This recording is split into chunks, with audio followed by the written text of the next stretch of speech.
Start this video, 99 F150, Michigan rust, like usual.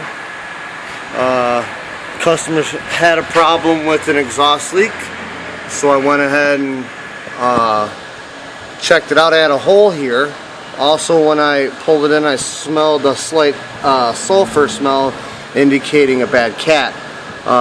Went ahead and looked in the hole with the camera, discovered that a section of this was missing and melted. It looked like candle wax just drooping down.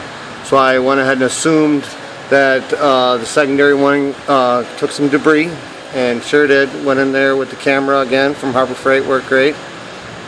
Discovered it had pieces embedded into it and melted down as well. So I went ahead and split this open, patched the hole. That hole was right here, had a rust hole from the heat shield. The heat shield had a weld, and the welds hold moisture and whatnot and cause a hole.